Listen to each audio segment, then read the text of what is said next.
Hello, and welcome to another edition of What Does the Giraffe Say Media with me, Kathleen Retourne. We're an organisation that aims to connect people in conservation by holding live interviews on social media.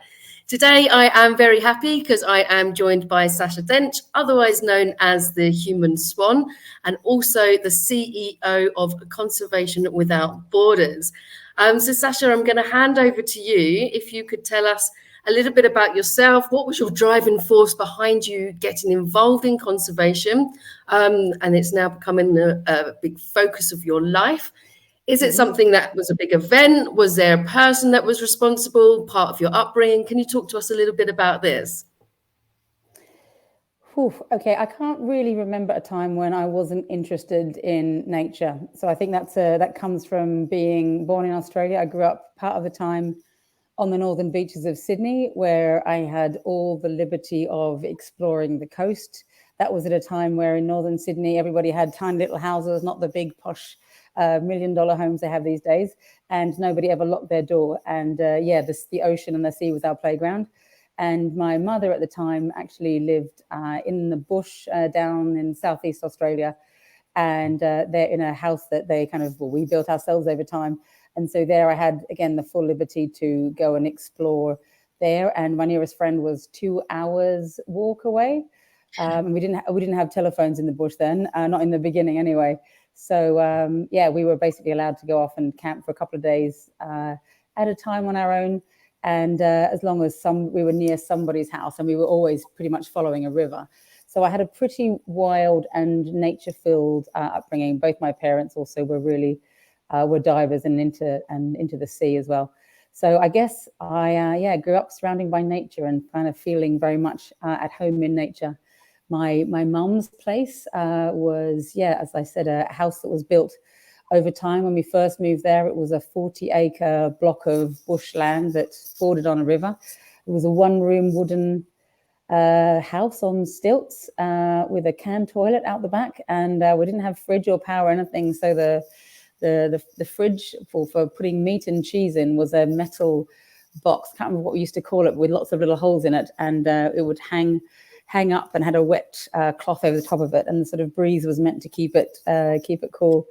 So it was a pretty wild upbringing, and we also didn't have a way of locking the door. So the house had been built from bits of reclaimed pubs and other things. So really interesting, but didn't have locks on doors at all. I guess that's where it all started. Both my parents are into nature. My mum moved to the bush with a Dutchman to try and. She'd grown up in Switzerland, but she wanted to be self-sufficient. She wanted to try that. As I said, my dad was always out in the sea. So that's, I suppose, where my love of nature started. When did it turn into conservation? I guess where I lived with my mum, whilst we lived in a pretty wild block, it was forestry land. Well, forestry land was all around it, so there were forestry roads to our house. And the town we were near was a town called Eden, which was the whaling capital of Australia until about 1975, when it was banned. And since then, it had been a hub for fisheries. So we'd been seriously fishing and overfishing for a very long time. Most of the fish from the area actually went either up to Sydney or went into a cannery. So there was a kind of and there was also the logging industry there. So the logging industry was owned by a Japanese company that employed most of the local people. So what you ended up being, I suppose, in the center of, at school, for example, there were friends of mine whose parents were definitely in the greenie brigade, who would be out training themselves to trees and trying to stop the logging of old growth forest, and others whose parents were either in fishing or working in the logging industry. So you very much got to see, I suppose, both sides of those sort of conflicts. And I have a feeling that's probably where my interest started from. And then I suppose there were various incidences in which, I guess, to be interested in conservation, I think you really, more than just sort of nature, you have to not only kind of be aware of those issues, but also feel like you have some kind of power and power to change things. And I think, again, growing up in nature and feeling like I kind of understood how it worked, I wasn't kind of scared of it, is one positive. But also, I think it is a power to have the level of empathy, or develop the kind of empathy you do in an environment like that. So, for example, like I said, I kind of understand the point of view of those in fishing or in logging, but also understand the point of view of others. So I think, growing up with that level of empathy gave me a feeling of kind of power. Like I felt I knew how to influence people and potentially how to influence change. Is that enough of an intro to you? That's absolutely perfect. I mean, it's it just goes to show that kind of being around nature is something that can make you powerful impact and make you want to protect and conserve what you love. And I think that's kind of what stems through from there. Now, you've had several different careers where you've managed to get conservation kind of in there. Mm-hmm. But today we're going to be focusing a little bit more on your Conservation Without Borders story. Now, could you tell us a little bit about the background of that, how that came about? But also, you focus a lot on the power of imagery, video, and storytelling. Yeah. Why do you think this is a positive tool for conservation communications? I kind of feel like it's everything. Having been a scientist, so I studied biology and genetics. I used to work on turtles and sharks and genetics, but I just repeatedly saw the power of story, the power of the different ways that you approach people, even with the same problem. And found. I mean, I had a really specific hard learning. Maybe I'll share that first of how data and research isn't everything. I suppose my strongest learning there was the fact that at one part in my life, I was back in Australia and I was out in the sea all the time. I was a competitive freediver at one point. So the sea is my comfort zone. So I started swimming out to the shark nets that I knew were out there and got interested in those, and saw actually that the shark nets were nothing at all in Australia. They're nothing at all like what people thought they were. They were mostly not catching dangerous sharks. In fact, I never found a dangerous shark of a dangerous species and size caught in a shark net, plenty of other things. So I decided to try and do something about it. So through freedom of information, I got data from all the fishermen that clear out the nets from all along the New South Wales and Queensland coast, and analysed that all. And they were pretty powerful statistics. And I thought people would be horrified, but they were like disinterested. And then next thing you know, I started swimming. I was out there free diving. I started taking a camera with me to film stuff that was caught in the nets, and dead and alive. And then suddenly people, were quite a lot more interested. But then I became Australian freediving champion, and suddenly the Australian media were really interested in what I had to say about sharks. They didn't necessarily ever ask whether I had any scientific training at all or data. And at the time, to be completely honest, I was horrified by this. Why are you caring about the voice of a sports person on this issue? This is kind of, outrageous, and it cheapens the data and all the rest of it. And then I had to take a long, hard look at myself and decide actually that if they know the kind of stories that are getting through to the average Australian, and if that was getting a broad audience, then why not actually make use of that and make use of my position as a free diver, where the double, the monofin, the single fin that's a mermaid-like, do all those things if that is what it takes to get people talking about shark nets and shark risk and things. So I guess that was my personal learning. But through just repeatedly, I've seen that you need to have data. You need to know that, for example, a species is definitely in decline. You need to know if kind of habitat is shrinking. All that stuff is critical, but it's really hard to turn that into action to motivate politicians and public and everybody to motivate change without having a really powerful story. And that works in so many different ways.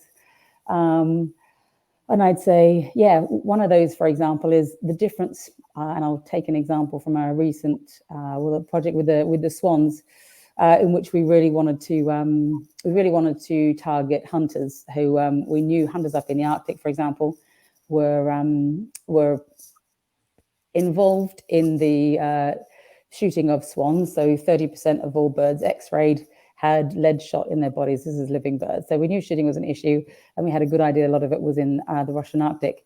And so there are different ways that you can approach people. And this has been tried. Papers have been published on it. Obviously, that's not read by Joe Bloggs, so that's not reaching anybody.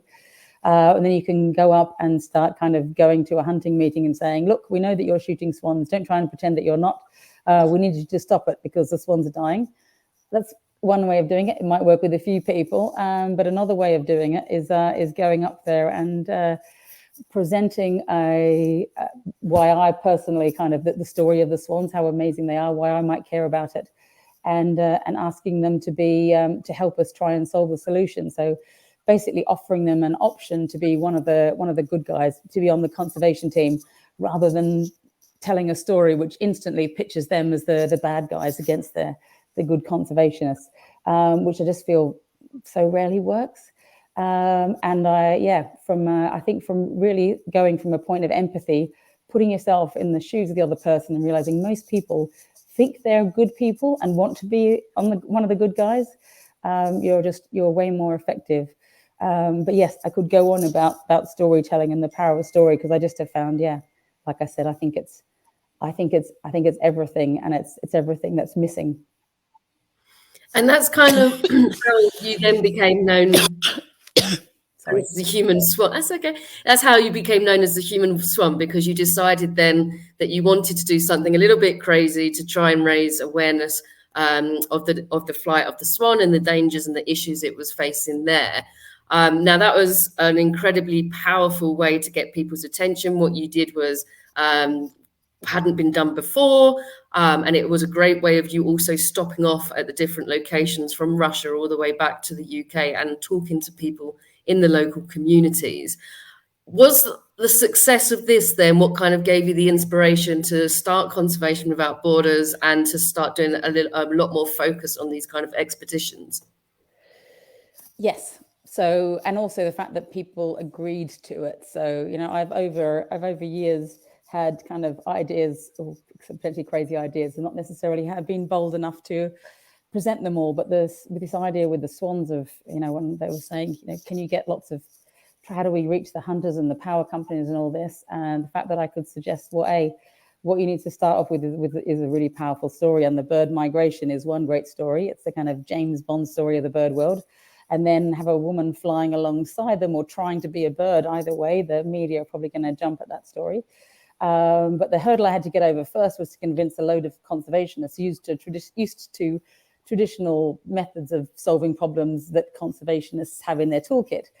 The fact that all of them agreed that actually this was so mad it might work, which is pretty much the words that they used. But we were in a situation where the swans were in like really serious decline, and there was enough desperation that they were like, give it a go. The fact that we had enough support from conservationists, and then it was a success in all the ways that I had thought that it might be. So, for example, we got vast amounts of media coverage, about kind of 2,000 articles in television and radio and all sorts. And in Russia, where people said nobody would cover it, nobody would cover conservation, I think we had 84 pieces of television coverage. The media picked up on it. There was big public support. Quite a lot of people physically responded. So actually saw it on television and then found us on social media and send us reports in, or came to try and find us, or went out to try and find swans that were missing. We got mass engagement then. And then the scientists really they believed that the project itself might work. They didn't believe that politicians would also be interested. And I was trying to say, I think you'll find even politicians are, like, at the core of themselves, they are people that respond to a story. And so at the end of the expedition, when we needed to go and speak to politicians at the European level that hadn't been responding necessarily to swans beforehand, I said, let me try. And so I called up and say, I've just flown the migration route with the swans in a paramotor. Can I come and talk to you about what I've seen? And we got a meeting the next week with the kind of 4 top people that we were trying to speak to. So that we could then see actually people are people, and it works with the Nenets people on the tundra to have a powerful story. It works also with politicians. So looking at all of that, and then realizing once you've done an expedition like that, you then not only have you interacted with lots of people, you've made lots of friends and a network of people who are kind of aware and interested and engaged, and hopefully inspired a bit of awe. I think awe is really important to kind of, I think there's all sorts of science behind this idea that if you inspire awe in someone, it also changes their mindset from kind of one of sort of survival and me and the individual, to one of kind of big thinking, potentially creativity, but also communal thinking. So the right sort of thinking for people to get involved in conservation. So yeah, there's all of that was behind the project. So once you've finished it, you then end up with film, photographs, and a story that you can keep on using, and so that works for years to come. So yeah, I guess on the back of that, I was made ambassador for the UN Convention on Migratory Species, which was a bit of a sign. And so I asked then a load of scientists at the first UN meeting I went to, do you need more of this? And if so, is there anybody up for contributing as a scientist if I set up Conservation Without Borders? And yeah, that was the start of it. And this year, where you've actually just started, you started this week, your expedition, and you're focusing on the flight of the Osprey. Can you talk to us a little bit about the reason behind that, why the Osprey, and what you're hoping to achieve on this expedition? Why the Osprey? Okay, there's a few reasons. One of them is the journey with the swans was from the Russian Arctic to the UK, and that is the northern half of a flyway that we're on. I wanted to continue the flyway because there are plenty of other issues, but different issues, from the UK heading down and Europe heading down into Africa. And found myself giving a talk at the Scottish Ornithological Society, and met a man called Roy Dennis, who was throwing me around the dance floor, my first ever Calia, kind of Scottish dance. And then he said, can you do the same thing for the Osprey as you did for the swans? It's got a fabulous story. It's also a big iconic bird. It's well loved. It brings people together. And I looked at it and I thought, actually, whilst it has a different story, it's a bird that's trying to make a comeback. It's a really positive one. So it's one that kind of already shows that in Scotland, where it was extinct in many parts of Southern Europe and the UK. There's a great story there of what can happen in just a few decades if a lot of people club together, from government to landowners and conservationists and individuals. If they club together to try and bring a species back, just how far you can go. So it's got a great and a different story there.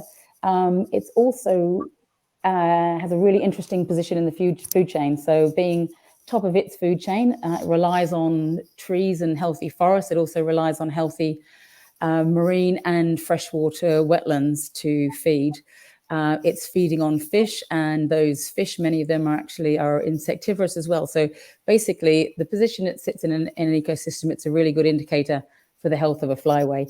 It also, on its migration, like most birds on migration, go via a series of wetlands. So anything that might be going wrong to the habitats the osprey use might also be impacting other birds. So it was a perfect icon for a flyway, and looking at the future of migratory species all along this route.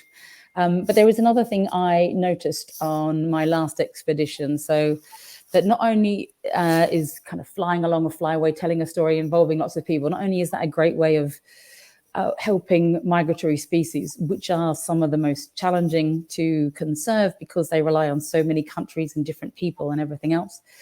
Looking at the world through the eyes of a bird, a migratory bird, is also a really powerful way of looking at the big picture problems that we all face, the loss of biodiversity and climate change, and through in a way that actually people is not so big that it's incomprehensible. So looking at the world through the eyes of the swans from above, I ended up with some really tangible examples of climate change impacting birds, which is a great way to start conversations and change. So yeah, the osprey, that's why I chose the osprey. And yeah, what was the next part of the question? Sorry, Kath. What are you hoping that you're going to be able to do by the end of this? Okay, so part one, I'd say, is where it's primarily information gathering. We want to follow the journey of the osprey, speak to people, look at their habitats that they're using from the air. So we'll be using drones for this flight, and speak to people all along the way about the different things that they're noticing, the challenges they are aware of for the ospreys. There is a lot of research that's being done in some of the countries along the way. But researchers are only ever there for a short amount of time, and they don't see the big picture. The other thing that you can't always get when data gathering is actually the time with people to ask them not only about the threats, but also hear their ideas for the solutions and find out who in the different regions are actually the movers and shakers, the potential influencers, the ones we need to work with in future. So year one, it's follow the journey, create a really inspiring, or share the inspiring story of the Osprey migration, the places they go, the people they meet. We'll be doing that through social media, through creating regular videos and making a film at the end of it, and make a lot of friends along the way. And then year two is when we've got the chance to take all of that information and then go back and revisit our partners and people along the flyway and industry and retailers and see if we can use all that information to drive change. And again, what we'll have is not only data, but also powerful stories from of people and the places that we've been to.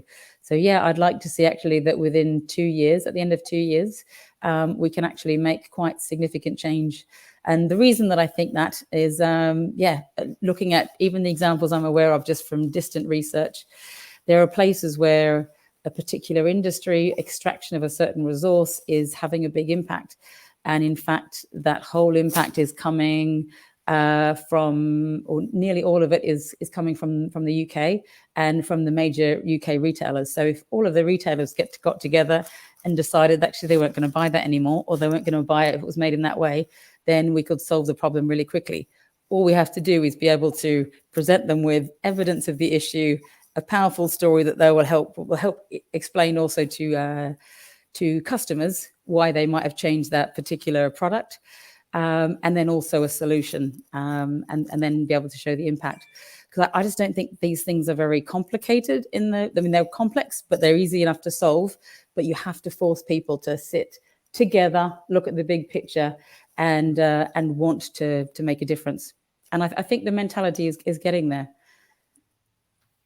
I completely agree. I think it's now becoming a point where organizations have to be seen to be doing something, because then the actual negative press that can come from it can actually be more damage than not changing their ways. Now, the expedition, there's 9 of you, all different nationalities. You're going across more than 10,000 kilometers through over 14 countries, ending in Ghana. I know you've literally just started, but what do you think is going to be the thing that's going to excite you the most? And on the flip side, what do you think is going to be some of the biggest challenges? What's going to excite me the most? Meeting unusual, different people, having my prejudices or beliefs smashed, which will regularly happen. And that's what it's all about, to kind of really feel like I get an idea of who's who and what's what. I love meeting strangers. I know for a lot of people that's not their idea of a great time, but I enjoy unusual situations. And I think also our team are a pretty excellent mix. I mean, a very diverse mix, but we've been together for just over a week now, and that's all working pretty well. So I really look forward to seeing just what we're going to create. The most challenging thing, I'd say it's going to be borders and potentially weather. I'd say they're probably going to be the most challenging. We will look a bit unusual at borders, and I'm just not sure how we will be welcomed. We have certainly taken the Land Rovers we're taking, the ones that looked manly and macho. That one in particular was a military ambulance. So we've gotten rid of the army green and painted it white with ospreys all over it. Some people have said we look like a target. Others have said we'll just look unthreatening, but we will see. But yes, I think we've got a pretty solid team who will be able to cope quite well. And we have put them through some very rigorous training that they weren't necessarily expecting. And they all managed to keep their cool under stress, whether it was physical or having people with heavy weaponry turning up and trying to manhandle them, get them out of vehicles, etc.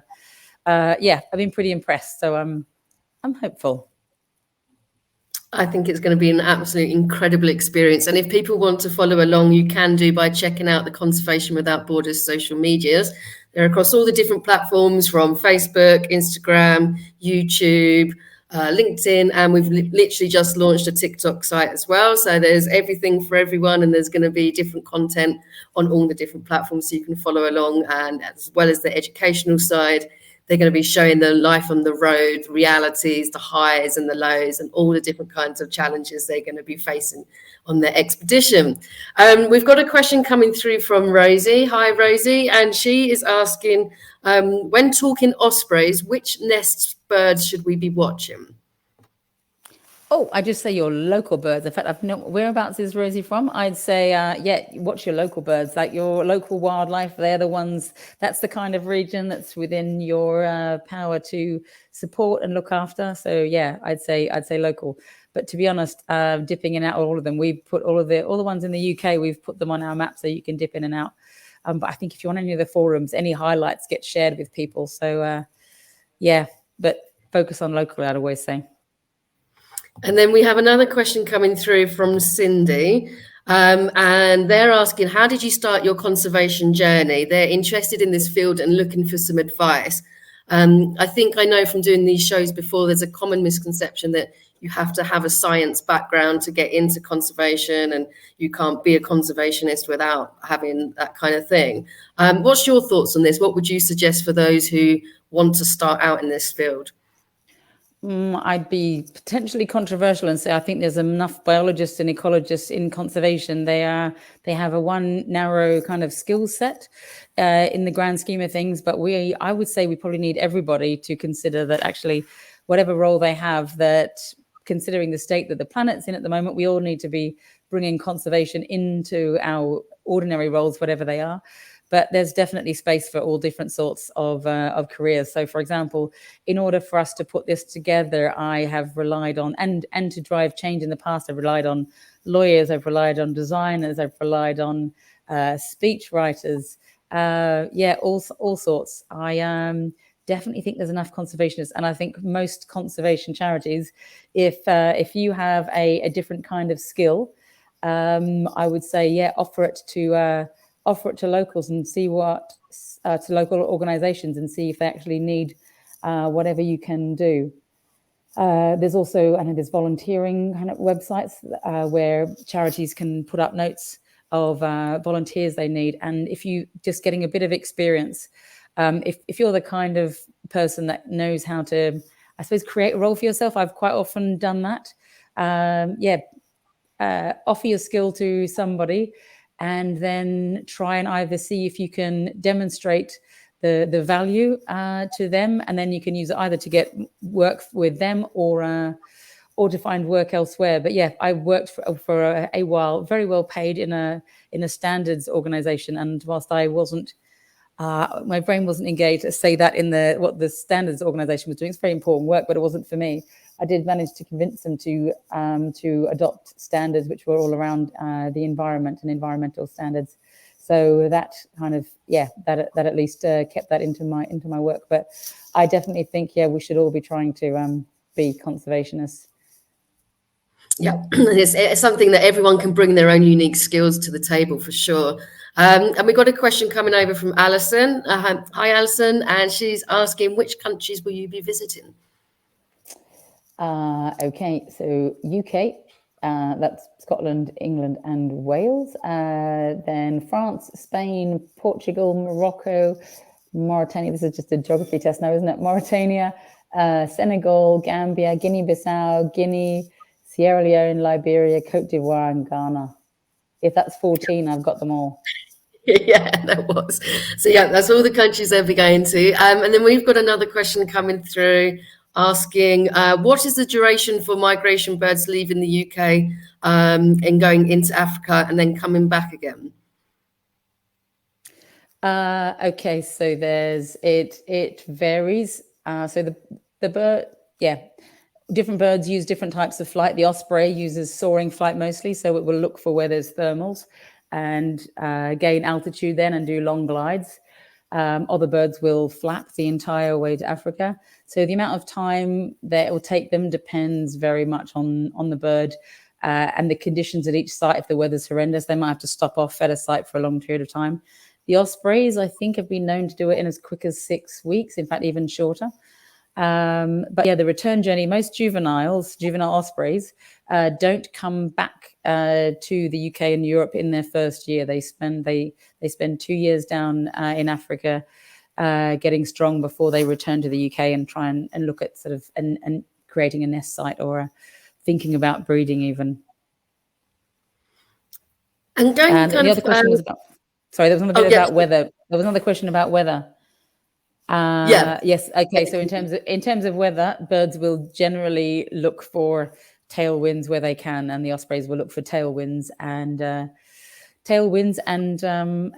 warm weather where they've got updrafts. On their journey back north, I think it's much more strenuous. They often have to kind of fight weather to get north, but certainly on their journey south, they will take the easy route if they can.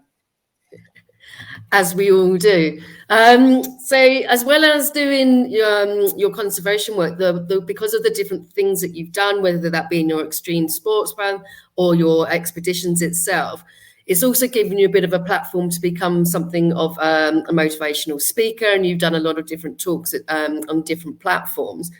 There was a TED talk that I watched that I thought was really interesting, where you mentioned that that you had a fear of turbulence, having been on a plane journey once, which was pretty horrific, and it gave you that terror. And yet, when you started with your flight of the swans, you had to do a simulator of what you would do in a case of turbulence. If you get a chance to look at the TED talk, have a look at the TED talk. There's a video of it which made my stomach go just watching it. So that you had that fear anyway, but you still went and did it.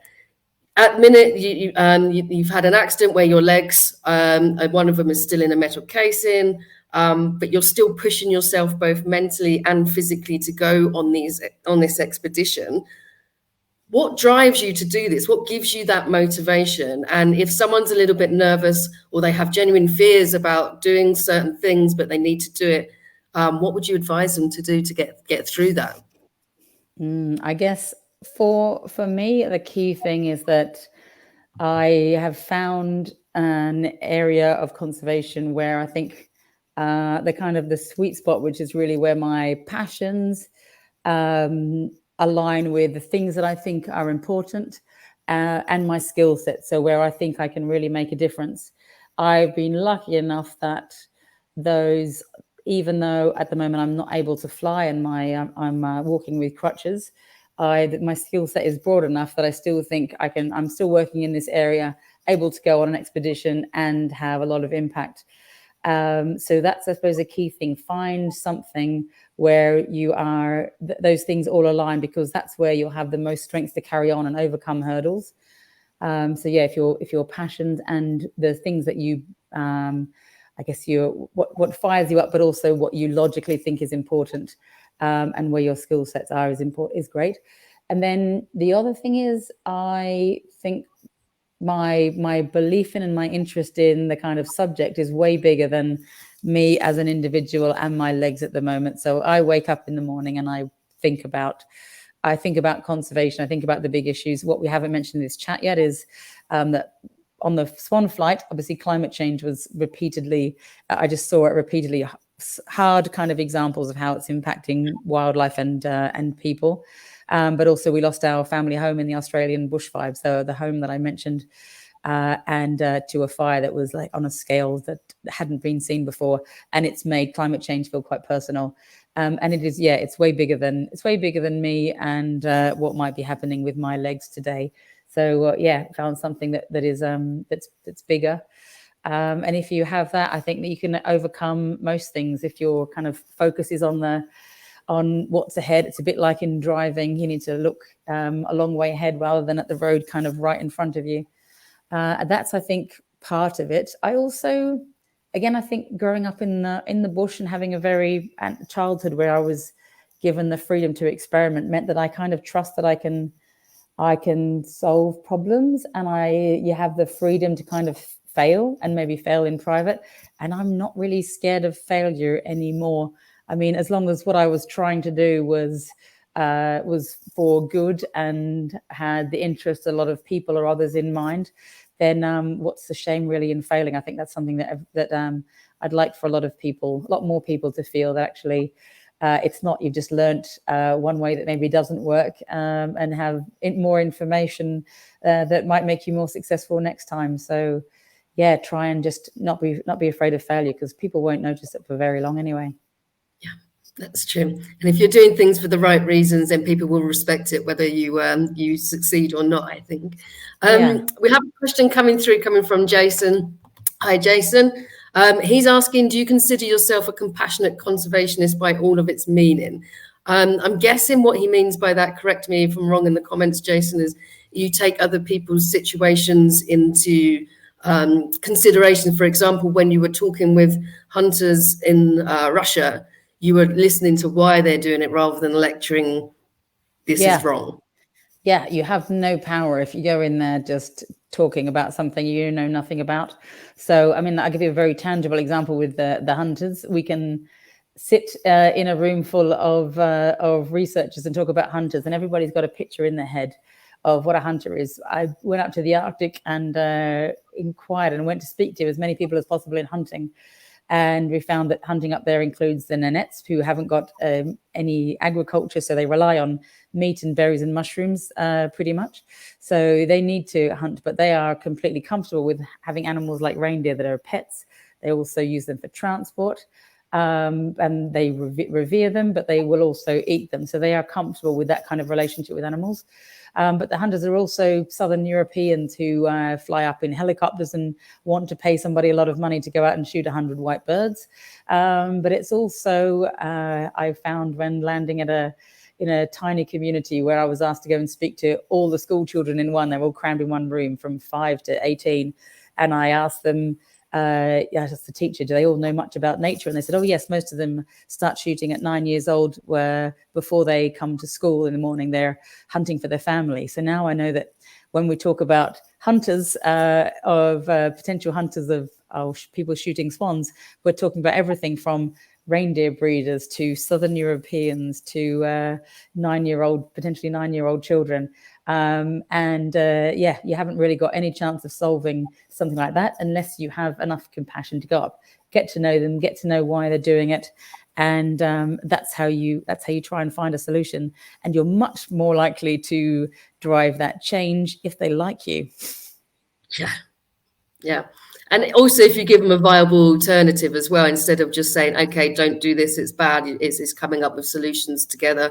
Quite often they have the solutions, which is a nice thing. So they'll say, actually, well, we don't have to do that, but can you tell us which species in most decline? So someone will be honest and say, actually, at certain times of year, like if we need to eat something or we've got to shoot something, or can you change the hunting season because during our hunting season, actually, this is what species is mostly coming through. So I've just found that, if you offer them the chance to not only hear, I think you also have to give them the liberty to ask the questions, because there were some things certainly that the people of the Arctic were a bit incredulous about. So first of all, they were saying, how on earth can you possibly count all the swans? And it's true, because up where they are, the swans kind of gather en masse, and there are lots of them, and they're spread out in very remote areas.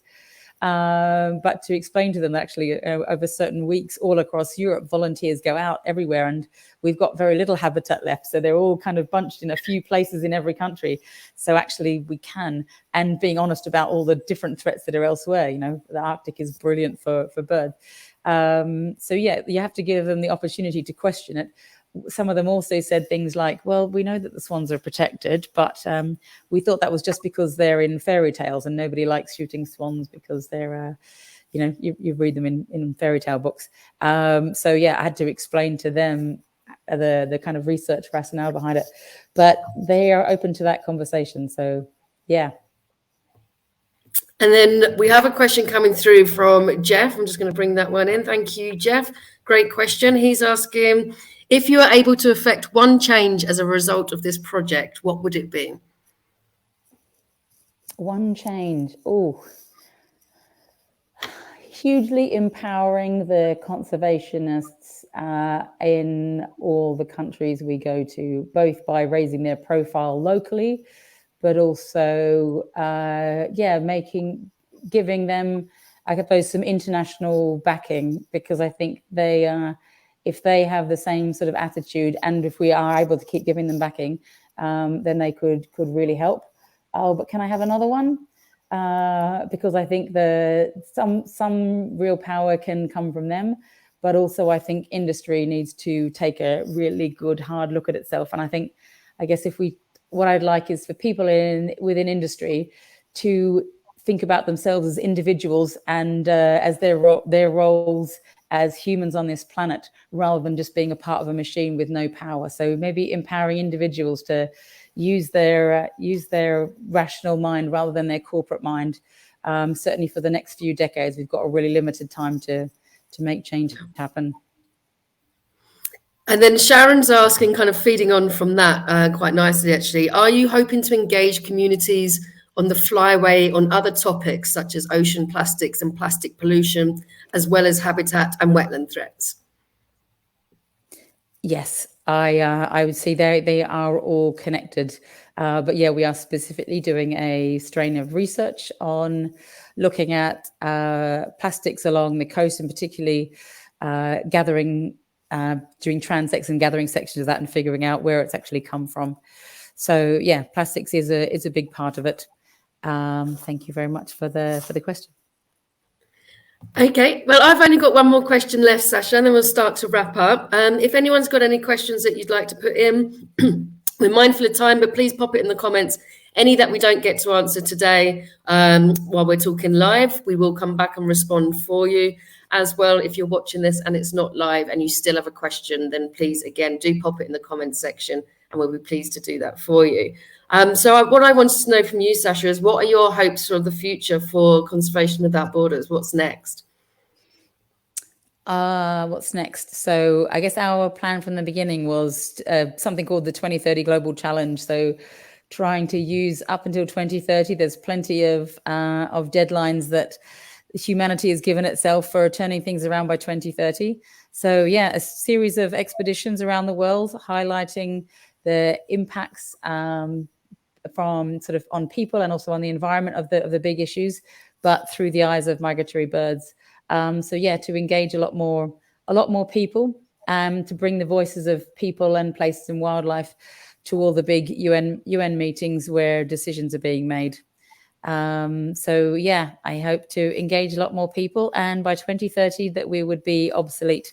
I think that's incredibly optimistic. But yeah, that's what I'd love to be the case.